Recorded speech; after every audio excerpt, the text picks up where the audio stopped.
Hello, broadband professionals. I am Woody Cash, Content Knowledge Officer for the Golden Gate Chapter. Welcome to the Golden Gate Chapter's YouTube channel, and thank you for watching our Getting to Know Your Board Member series. Today on episode 3, I will be talking to Jeff Knutilla. Jeff is a widowed father of 3 and a veteran. During his time in the Air Force, Jeff maintained the C-5 Galaxy fleet. After his time in the Air Force, he worked as an avionics technician before entering the broadband communications field.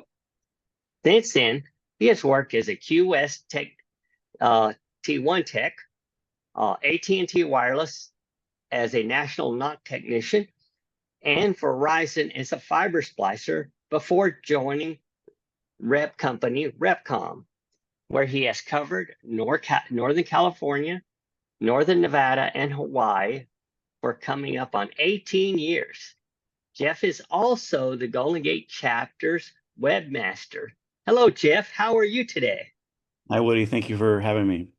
Yeah, you're very welcome. Thank you for taking time to do this interview. So tell us, give us some details about some of the jobs you had. You know, what is some of the highlights during those jobs? Sure.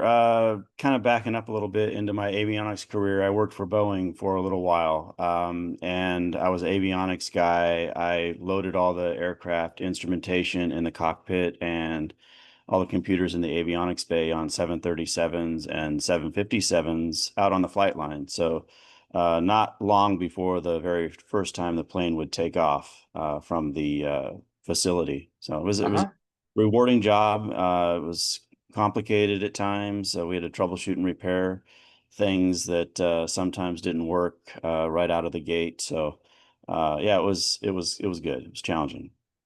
Yeah, and how about your time in the service? You joined the Air Force probably a young age, I take it, Yeah, uh, it was and back got a lot of 87. experience while you're in your time there, right? Yeah, and that's really where the whole aircraft, the love of aircraft started was, early on in my life, I was around folks that had small aircraft. And then that led me to the Air Force. And in the Air Force, I worked on the C-5 Galaxy fuel systems, which included the instrumentation of the C-5 Galaxy and the fuel system probes. And that too was a rewarding job. And then that led me ultimately to getting my airframe and power plant license to work on aircraft, which led me to ultimately to Boeing. So it was a great job. So But what? I would Yeah, like to add that the reason I even left that industry was because it's very cyclic and in nature. And if aircraft orders aren't coming in, they lay off people, and then they hire yeah, back sometime down the road when aircraft orders pick up. So I didn't want that instability, so I left and went and started in the telecom space. And my very first job was at Quest as a T1 technician. and always work in the broadband space for sure, telecom broadband space. That is a very stable environment. So. So you did the T1 at Quest, and why'd you decide to leave Quest and go to AT&T Wireless? That's a good question. So it's kind of a weird story, but essentially I bumped into somebody at the airport while I worked at Quest. Quest had sent me to Colorado for training, and on my way back, I bumped into a guy, and oddly enough, he worked at AT&T Wireless, and they were just starting to hire a bunch of people for their national NOC up in Bothell, Washington. So Mm. it sounded intriguing. The pay was really good, so that was another thing that caught my attention. So yeah, I decided to make the move and go to AT&T Wireless, and I was actually in the knock when 9/11 happened, and we could Oh, visually, before the news was even reporting it, to some degree, we knew that there was an issue because we started dropping cell sites in the area. So oh, okay. They just bogged down because of so much traffic. no, they bogged down because of damage to the building. Oh, oh, okay. and things like That's that. right. Yeah. Okay. They might have been attached to buildings or neighboring buildings. So Uh, I get it. Uh, so, so you went to Verizon next, as a fiber splicer, which is very different from a knock technician. What inspired that move? Yeah, so that was more of a personal move because when I was working as a knock technician at AT&T Wireless, my wife and I found a house that we just had to have. Unfortunately, it was 2.5 hours one way from my AT&T Wireless job, and I Oh, was on 12-hour shifts. I would have 3 days on, 4 days off, 4 days on, 3 days off, and I was commuting daily, 2.5 hours each way. So it was 5 hours oof. on the road and doing the 12-hour shift. It made for a very long day and very little sleep.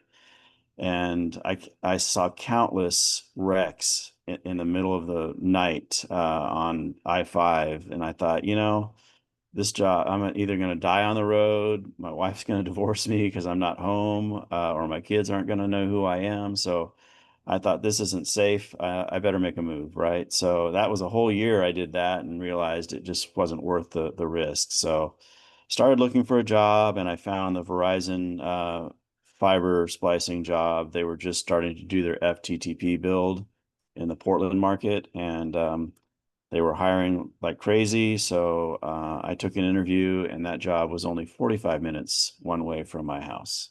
So Yeah, it much. just paid. I'm not gonna lie, but uh, it probably saved my life. Yeah, yeah. People that haven't driven Highway 5 in in the northern Oregon and Washington State area don't realize how treacherous it is. It's It's rough. Uh, so Jeff, what was your so so then you joined Repcom. So tell us about a day in the life of a sales rep. What does that look like? Yeah, so as a rep, we work from home. We have a home office, if you will. We schedule everything from our home, and we leave our home to go call on customers. When I was younger, I would make some really long trips in one day. Like I would, maybe travel 6.5 hours one way to see a customer and 6.5 hours back, but that was primarily to be home with my family. My kids were younger then, so that was really important to me. But now my kids are grown and they're doing their own thing. And now, my limit is about 4.5 hours. If I travel a little bit more than 4.5 hours, then I'll probably get a hotel and overnight. But Hmm. my job is as a manufacturer's representative is to represent the manufacturer, be their face on the street, provide product support, introduce customers to products they may not be aware of, provide samples as needed. That's essentially what I do. So I try to set up appointments geographically, go out, call on a bunch of customers in a given area. And it's all about the rep business is all about building relationships, and fostering those relationships, and hopefully one day that that customer will buy from you. So sometimes the sales cycle can be pretty long. um, I don't really sell a whole lot personally because most of everything that we represent goes through a distribution partner like Gray Bar, Power Intel, Wesco Annixter, those types of distributors. But we do have a couple of product lines that we sell directly, but most of everything goes through distribution. So it's more of a support role and a product introduction role, is what we do. So Okay, that's something that during my career I had thought about, but just never knew exactly how it worked. So now I do. But it's I'm definitely not interested in becoming a sales rep. it's a So, great gig. I never had any sales experience, quite honestly. uh-huh. Started this job. I mean, other than some retail stuff when I was in my teens, but that's nothing like this, really, in reality. It's just about building relationships. You meet with people, maybe offer them lunch, or if you're into golfing, offer them to go golfing, and just build those relationships. And hopefully, like I said, over time, eventually they'll buy from you. Sound like a very fulfilling job. It is. It's nice. So if we're going to change subjects here real quickly. So how did you find out about the SCT, and what got you interested in becoming involved, especially with the Gate Chapter Board of Directors? Yeah, so I was always kind of interested in it because, as you know, I mean, if you do the 10,000-foot view, and I've been saying this for a few years now, that the telecom space and the MSO or cable industry space, they're becoming harder and harder to tell apart, right? Uh, Maybe they deliver the product a little bit differently, but both use fiber to some degree. Maybe it's the last mile or the last couple of 100 feet where it might vary on how it's delivered to the customer. But Hmm.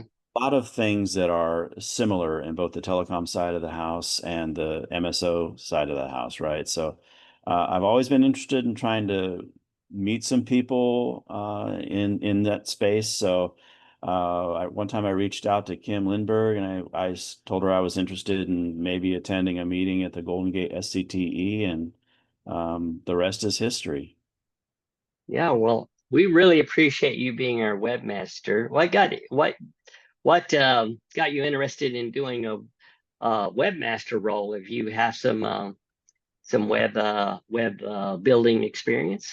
Not really. I've dabbled in it in the past, but things have come a long ways as far as the tools that are available to people that build websites now, and they make it a lot easier because you don't have to understand the coding that happens behind the scene. That's way, way beyond my capacity. So you can now just push buttons and drag and drop things and make a website. And just about anybody can do it. I mean, it used to be fiber splicing was really a specialty, and now you can train just about anybody to splice fiber.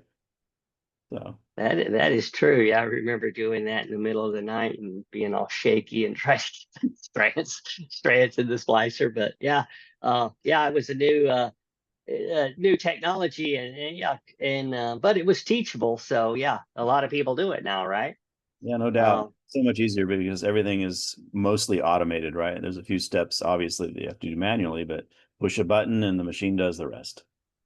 so how have you benefited from becoming an SCT member and being on the board of directors? Any benefits from that?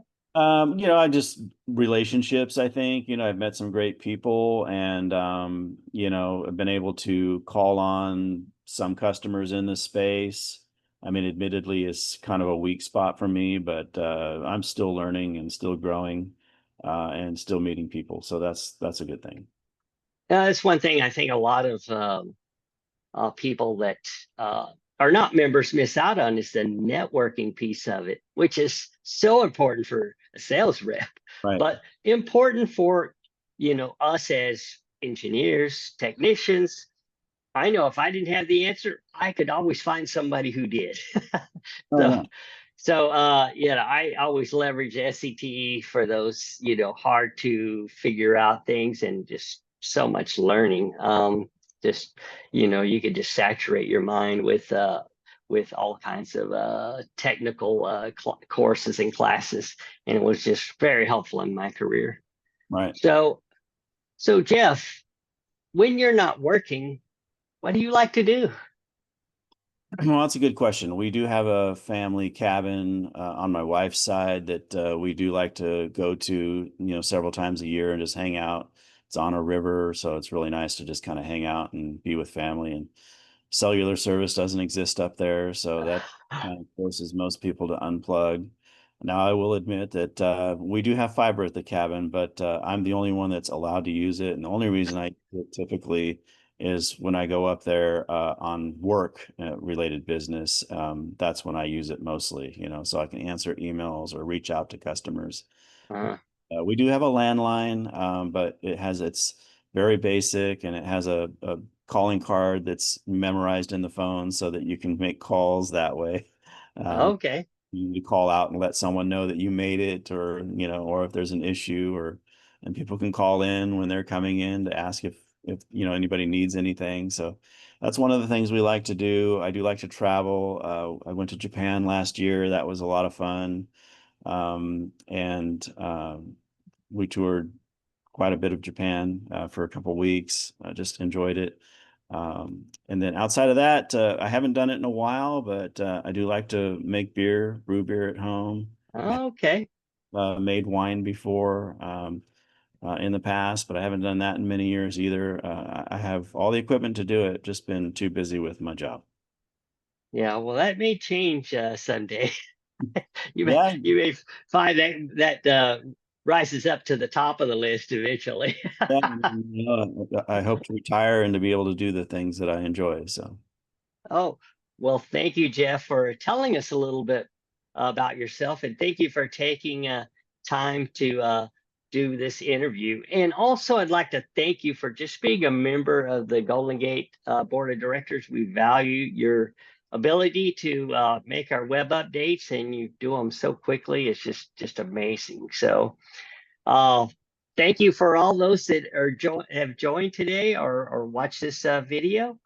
And thank you again, Jeff, for taking time to do this recording. Everybody have a wonderful day, and we'll catch you up somewhere. Thank you.